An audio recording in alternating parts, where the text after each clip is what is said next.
Eh bien, bonjour à toutes, bonjour à tous. Aujourd'hui, je viens vous parler donc, au titre du collectif Badjoint Normandie, mais également au titre du labo CIBC, dont je suis le responsable recherche et développement.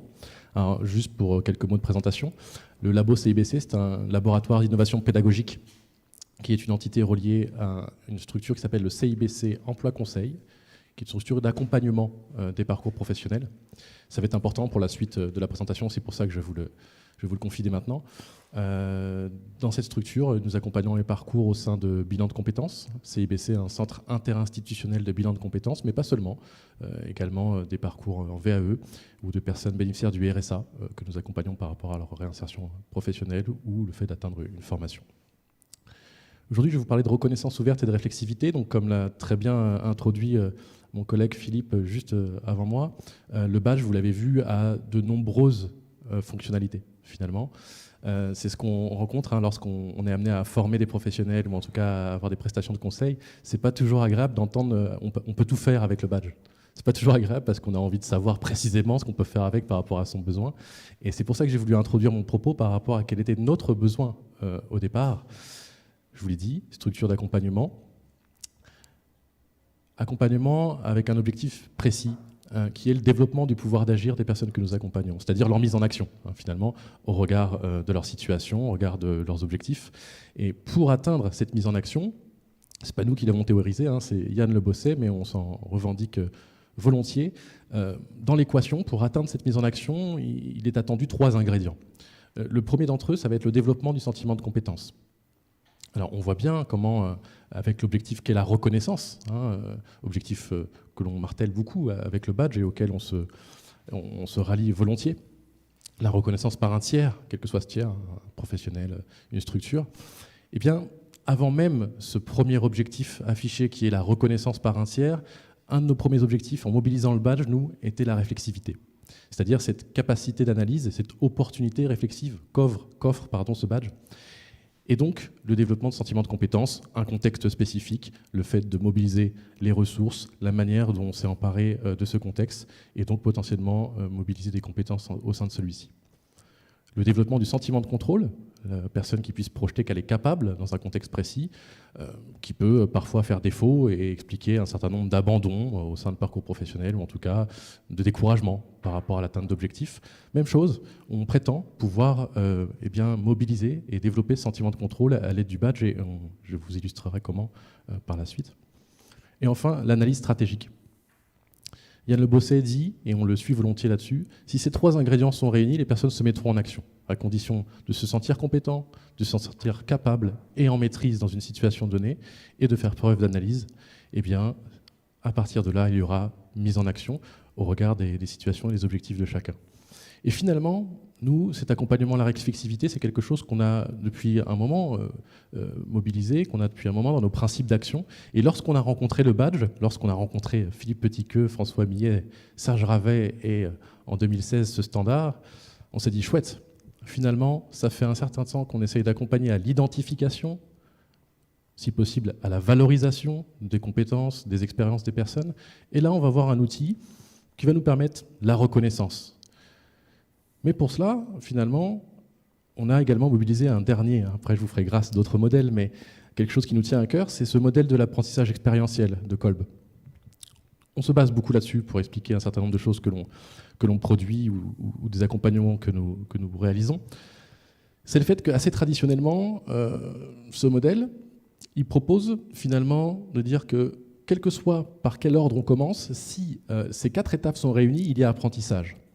Et ce qui est très classique et ce que l'on connaît quand on sort des bancs de la fac ou de l'école, c'est de commencer plutôt par la conceptualisation abstraite, par les notions, par la théorie, à la suite de laquelle on va pouvoir avoir des petites expérimentations actives, des petits exercices, des choses pour réussir à le projeter. Puis une expérience concrète, celle-ci, qui va nous permettre d'ancrer ce qu'on a appris dans une certaine réalité. Et enfin, une observation réfléchie, une analyse qui va nous permettre, en prenant le recul, en analysant l'expérience passée, eh bien, finalement, de consolider cela. J'ai même envie de le dire, de contenir ça, finalement. Et c'est un petit peu le modèle traditionnel, en tout cas, on va dire, le parcours traditionnel en termes d'apprentissage. Ce que va nous permettre le badge, ça va être pour nous, avec la plupart de nos publics, de commencer par l'expérience.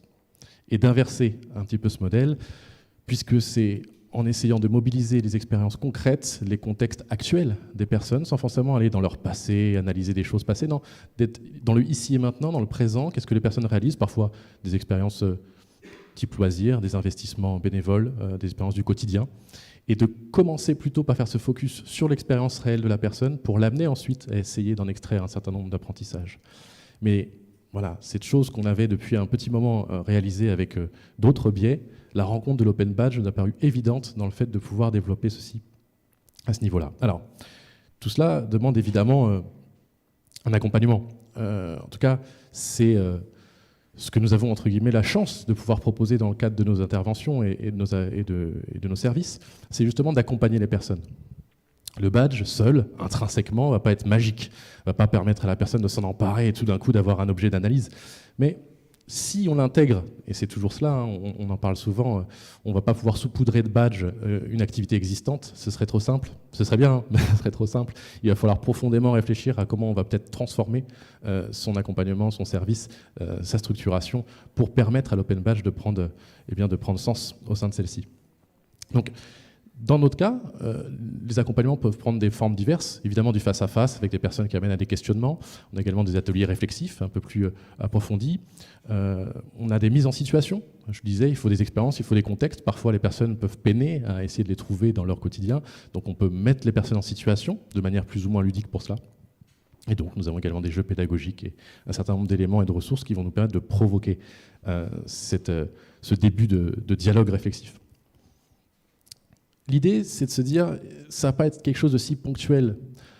Souvent, le badge, il est identifié comme une occasion un peu one-shot de reconnaître quelque chose. C'est-à-dire, tiens, je vais m'emparer de cet élément qui me permet de reconnaître telle compétence, tel engagement.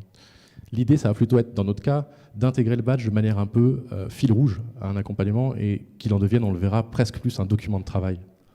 Alors, je vous ai mis une petite diapo pour faire un focus sur la réflexivité. Je vous ai mis la source également pour les personnes qui disposeront du PDF, vous pourrez aller la chercher. Il s'agit de 2 chercheuses canadiennes qui ont développé ce petit modèle avec ces 6 types de questions. Je ne vais pas m'attarder très longtemps dessus, juste pour le citer. Donc, des types de questions autour de tout ce qui va être informatif, renseigner sur une expérience passée, sur une situation, sur son profil. Tout ce qui va être de l'ordre plutôt du descriptif. Et là, l'objectif va être de permettre à la personne de verbaliser, d'essayer de transmettre un certain nombre de choses autour de sa pratique ou de l'expérience tentée. On est bien sur de l'expérience tentée, on n'est pas obligé d'être sur une expérience réussie, on peut être juste sur une expérience vécue et sur quelque chose qui a été tenté. Le type réflexif, qui va concerner l'analyse, l'auto-évaluation par la personne, l'autocritique même, de sa pratique, de ses croyances.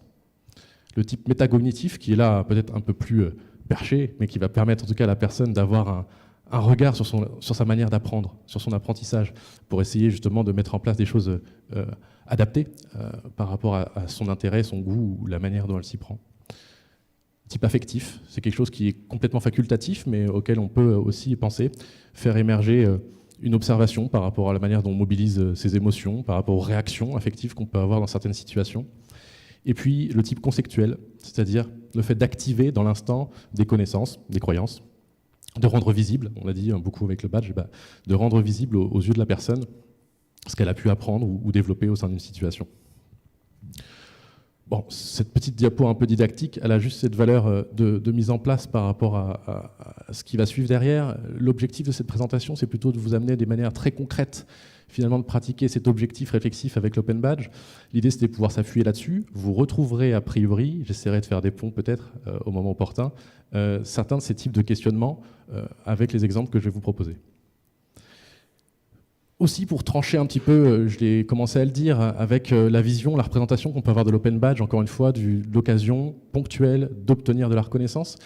Si on se le figure un peu différemment, avec ce que je vous propose sur cette petite métaphore du tour de piste, ça se joue en plusieurs étapes. Ça va se jouer en plusieurs étapes qui commencent par la reconnaissance. C'est-à-dire qu'avant même de projeter la reconnaissance d'un tiers, il va falloir potentiellement se reconnaître soi-même et percevoir qu'on va avoir une opportunité d'être reconnu. C'est ce qui va participer à la mise en action. Ça ne va pas être la seule chose suffisante, puisque si la personne, d'après nous, ne perçoit pas ça comme utile, on ne va pas y aller. Ou alors elle va traîner un peu des pieds sur la piste, mais elle ne va pas se mettre à courir, on va faire un petit footing, quoi. Si elle perçoit qu'il va y avoir une démarche bienveillante qui vise la reconnaissance, que ça peut lui être utile dans sa situation, peut-être qu'elle va commencer à se mettre un peu en marche. Et puis, il y aura forcément un aspect stratégique dans la chose.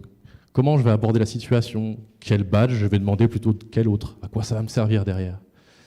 Vient le temps de l'expérience, soit à vivre, soit à remobiliser, mais dans la manière dont on pratique la reconnaissance ouverte et l'utilisation des open badges, il y a forcément à un moment donné une expérience qui va être socle à l'utilisation derrière du badge. Cette réflexivité, on le disait, encore une fois, accompagnée, quelle que soit la nature de l'accompagnement, mais qui va permettre à la personne de ne pas être seule face à cette injonction de devoir reconnaître quelque chose ou de mobiliser quelque chose, des questionnements, des approfondissements de cette expérience, qui va donner lieu à une demande, une production. Philippe parlait de formulaire de demande de badge, c'est là que tout va se jouer, entre guillemets, évidemment, on va le voir ensemble, mais c'est au moment de cette demande qui va être effectuée que potentiellement la personne va pouvoir non seulement singulariser sa reconnaissance, c'est tout l'intérêt, hein, on le dit souvent, un diplôme, il va être le même pour toute une promotion, un open badge, il ne l'est pas automatiquement, mais être l'occasion de singulariser sa reconnaissance, c'est-à-dire de mettre de soi, de mettre son propre regard sur une situation vécue, mais cela, encore une fois, tout va dépendre de comment le formulaire de badge est constitué. Et à l'issue, on a la reconnaissance du tiers, la validation du badge. Si vous m'avez suivi jusque-là, ça peut ne pas s'arrêter là.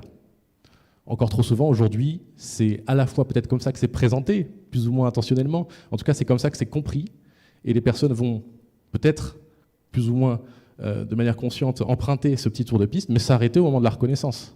C'est bon, j'ai fait le taf, j'ai mon badge, je repars avec.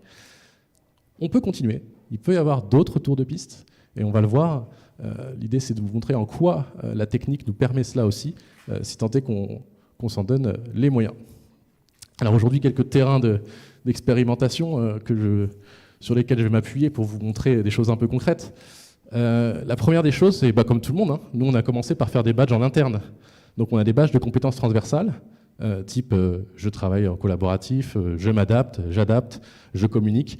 Donc on a en interne au CIBC Emploi Conseil des badges qu'on propose aux personnes sur des modalités collectives, individuelles, qui vont leur permettre de reconnaître des compétences transversales.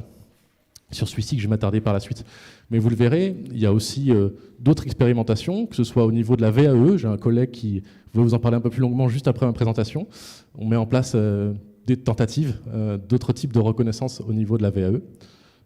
Nous avons deux territoires sur lesquels nous avons des expérimentations, l'une nationale pour l'activateur de potentiel, l'une départementale pour Reco 27. Et enfin, on a la chance d'avoir un autre terrain d'expérimentation assez fabuleux qui est une entreprise d'insertion qui a été créée à Évreux, qui s'appelle Tel Quel, qui est une plateforme téléphonique, en fait, avec des personnes qui accueillent un certain nombre de demandes au téléphone afin de réorienter les gens par rapport à leur parcours professionnel.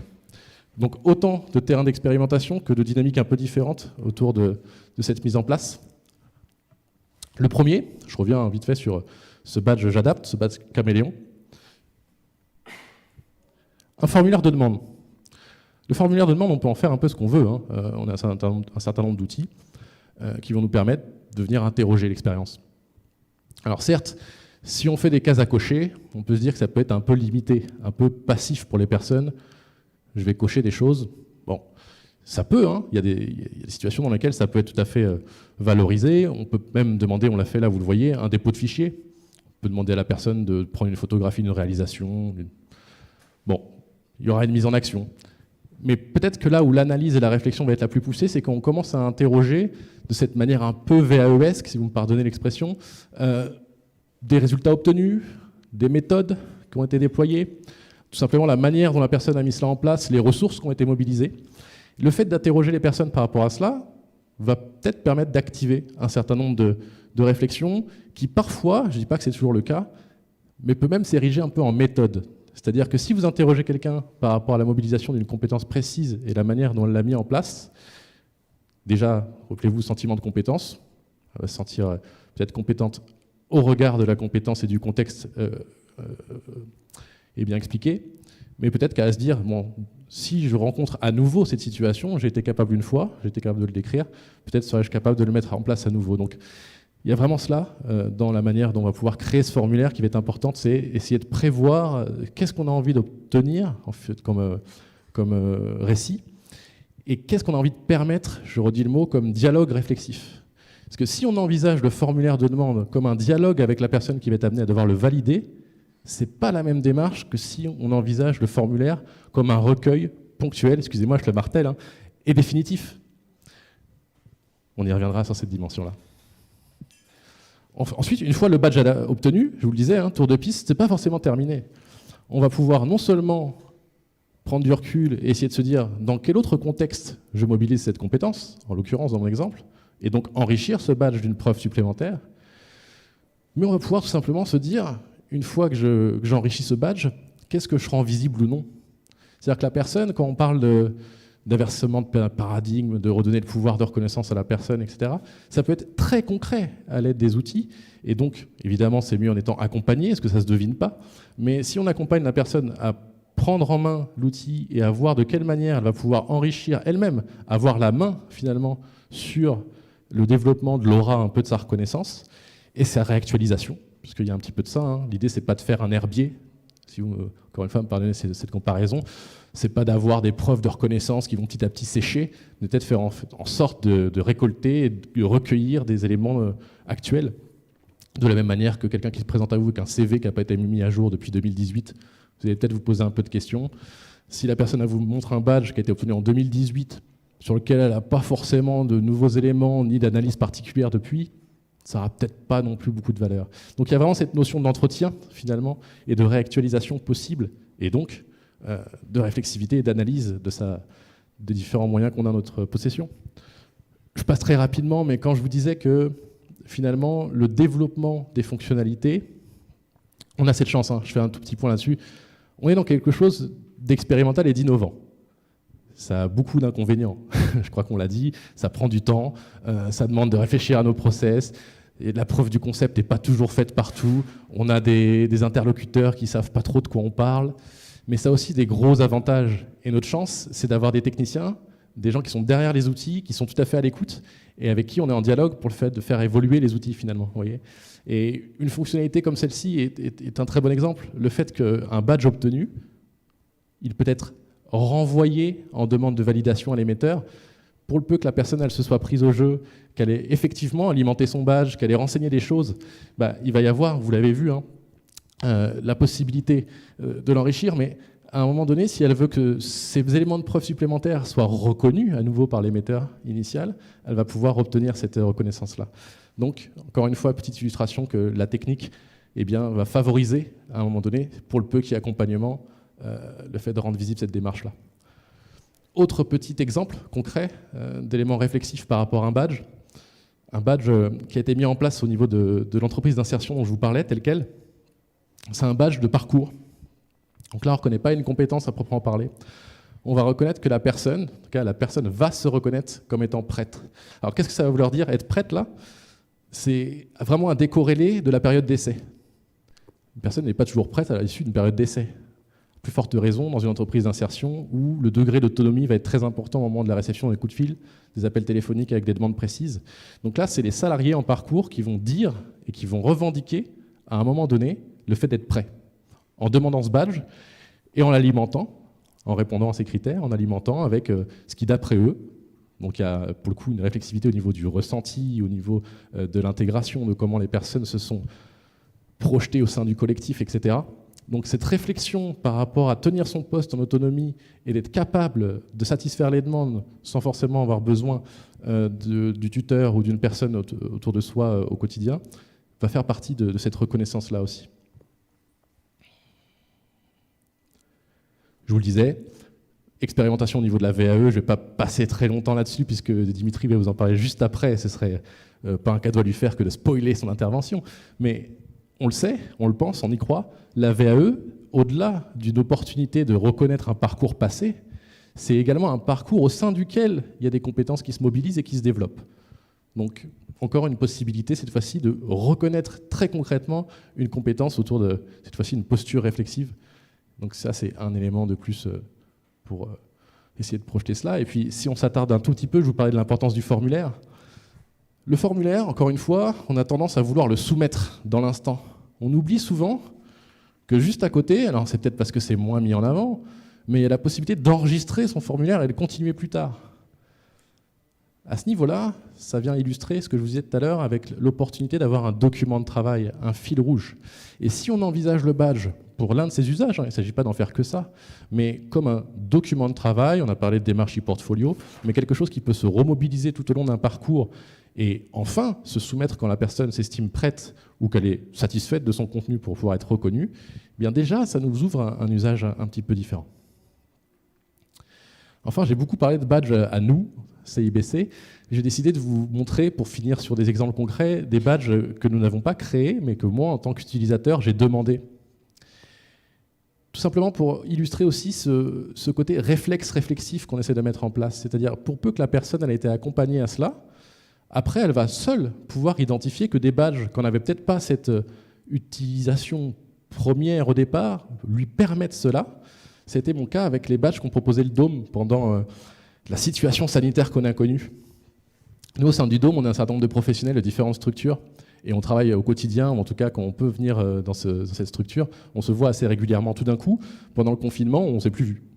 Et il y a un badge qui a été mis en place par le Dôme et par Pauline, que j'ai trouvé super au départ, parce que sympa, qui permettait le lien dont Philippe parlait, mais qui au-delà du lien finalement, vous voyez, ça a été à chaque fois, chaque semaine est sorti un badge qui disait « j'ai survécu à la semaine 1 du confinement, j'ai survécu à la semaine 2 du confinement ».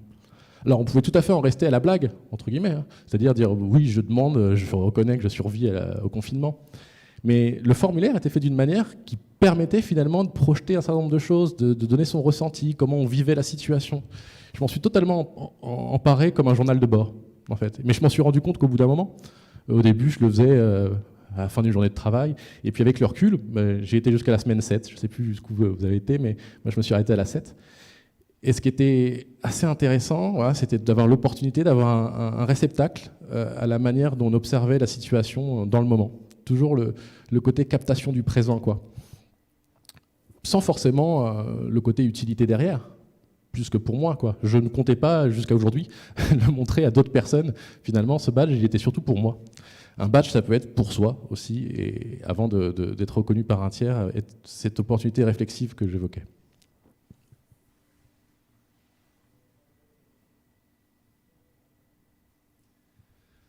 Alors, je vous ai parlé de nos principes d'action, de nos contextes d'intervention. J'ai essayé de mettre en avant certains badges pour illustrer mon propos.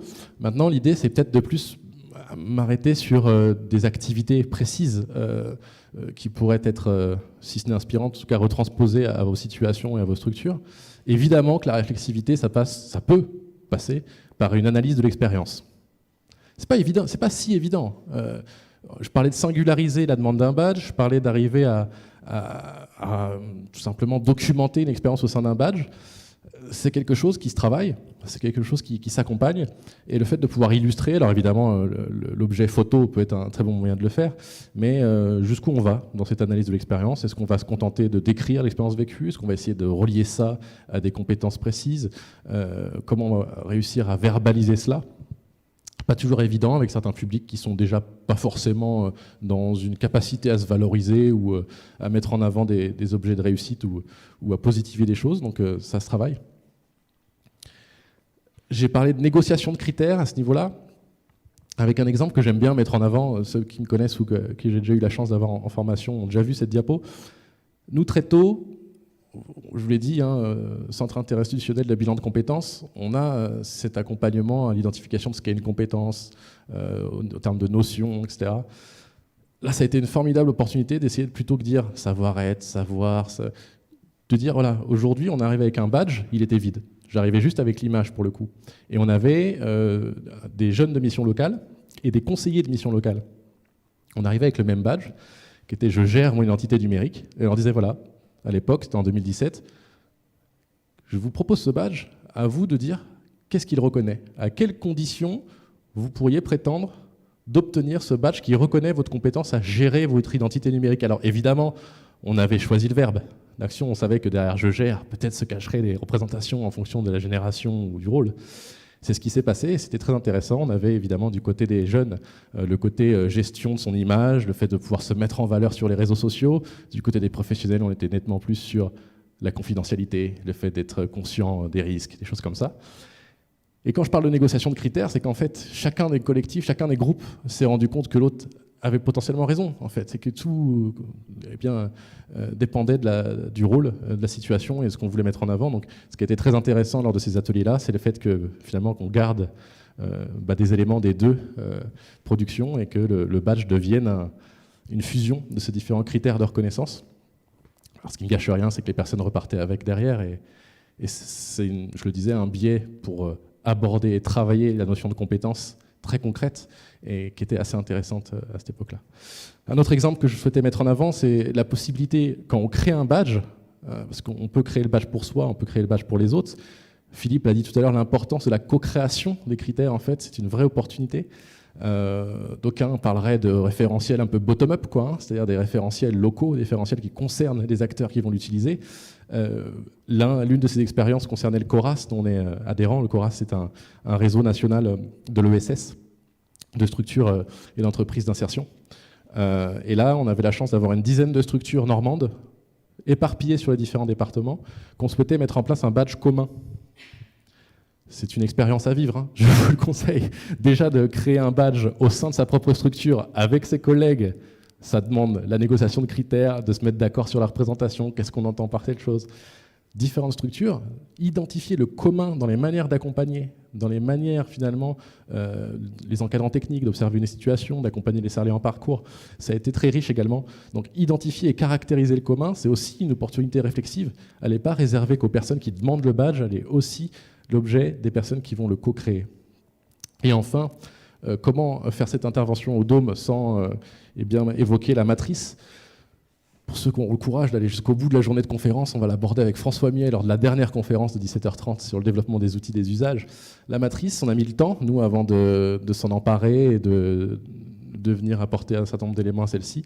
Mais lorsqu'on l'a fait, elle nous a paru être un guide assez intéressant. Parce que même si comme ça peut paraître plaqué, cette matrice, donc quelques petits éléments de contexte, la matrice, c'est un outil qui a été développé par le Dôme en 2017-2018 et qui se veut un guide pour savoir quel type de badge, quel type de reconnaissance produire. Et on a un certain nombre d'éléments en colonne pour qu'est-ce qu'on veut reconnaître et en ligne pour le niveau de reconnaissance.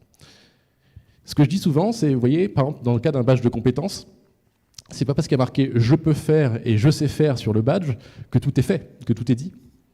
Ça va forcément dépendre de la structure et de la situation et de, j'ai envie de dire, la représentation, la notion que va avoir la structure sur le degré de développement de la compétence.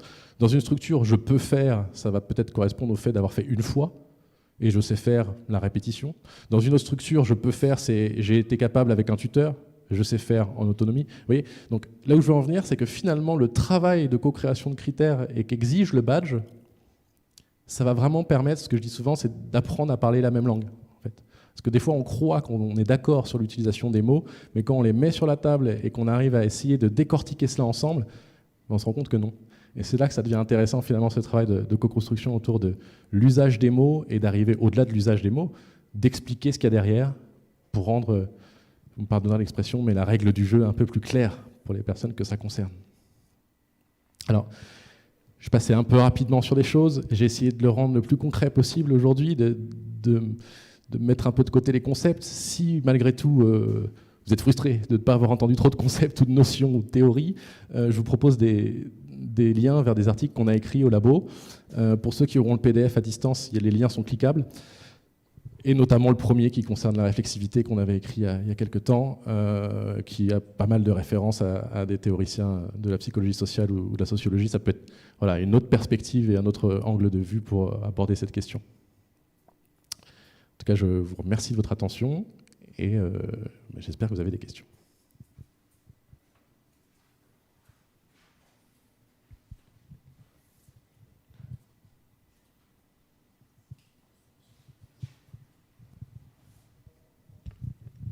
Rebonjour. Ce n'est pas une question, c'est vraiment une observation par rapport à ce que vous nous avez montré, Eden, sur la période Covid, de passer une semaine, voilà. Donc, finalement, c'était s'interroger sur quelque part sa santé, c'est clair et net.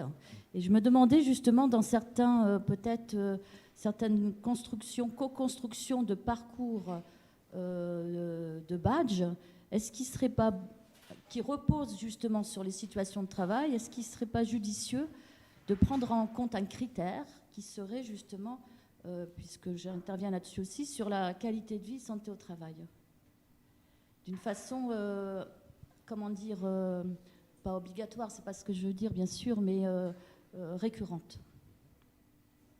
Ah bah, ça peut être tout à fait pertinent. On l'a vu, moi, c'est ce dont je me suis emparé avec les badges que le Dôme avait créés à ce niveau-là. Je vous disais, dans notre cas, nous, on interroge plutôt le ressenti lorsqu'il y a une expérience précise qui peut parfois donner lieu à des difficultés rencontrées.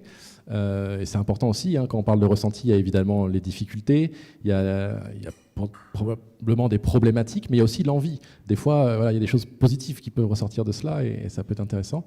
Donc, ça peut être tout à fait pertinent d'interroger la qualité et la santé de vie, que ce soit au travail ou en fonction de l'expérience qui est interrogée. Hein. C'est quelque chose qui peut être, si ce n'est systématisé, en tout cas, rentrer en ligne de compte.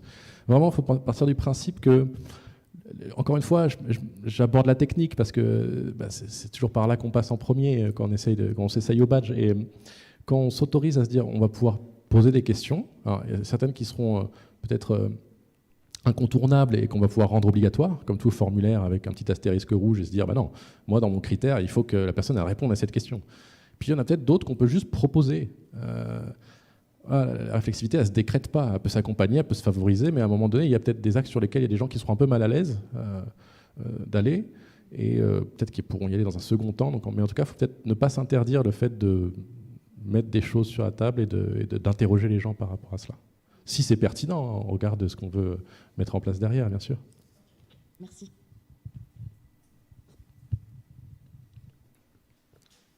Une autre question chez nos amis internautes. Pas de questions, mais des merci. Est-ce que je peux savoir qui me remercie pour les remercier à leur tour?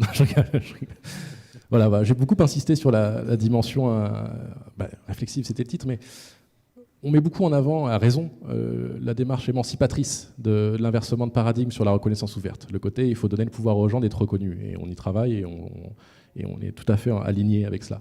Mais il ne faut pas oublier cette potentielle aussi émancipation du fait de s'autonomiser au regard de son analyse, quoi. Trop souvent, nous, on rencontre des gens, des professionnels ou autres, qui n'ont pas cette présomption de compétence, quoi, qui pensent que les gens n'en sont, si ce n'est pas capables, que c'est pas quelque chose qui va les animer.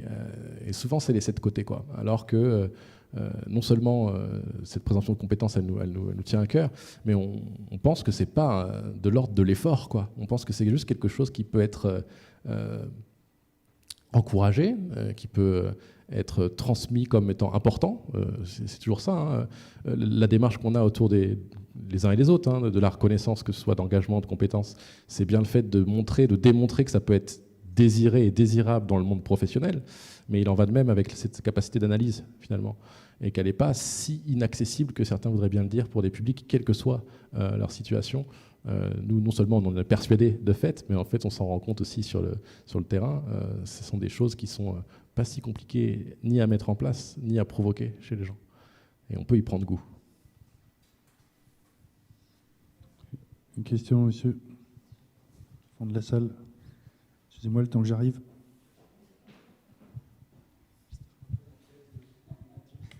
Alors, c'est aussi un remerciement, du coup.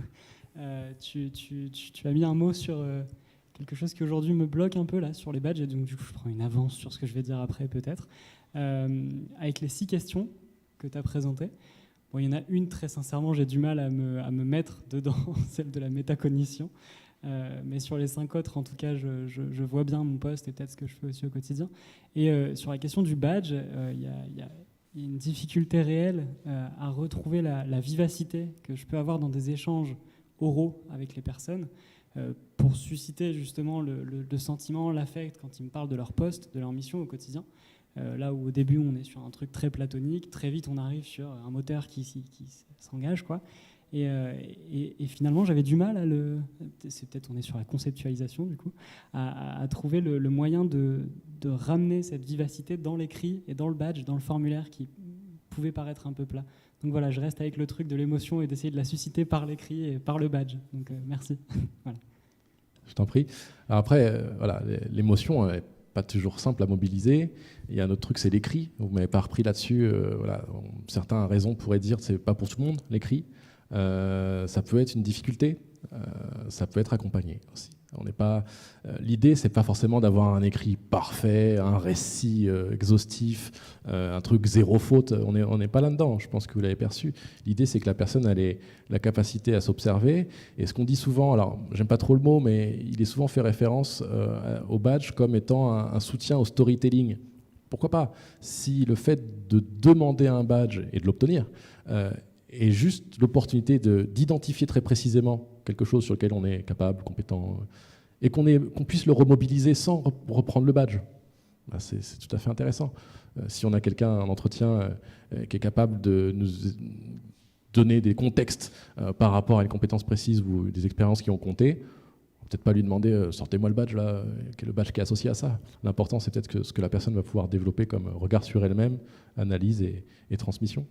Donc l'écrit peut être un moyen sans forcément être une fin. C'est là où je veux en venir aussi. Et puis, s'il y a des publics qui ne sont vraiment pas armés par rapport à ça, il y a d'autres biais et on peut faire avec sans forcément attendre que la personne soit seule face à sa page blanche, quoi. Merci. On vous applaudit bien fort, monsieur Jean-Marie.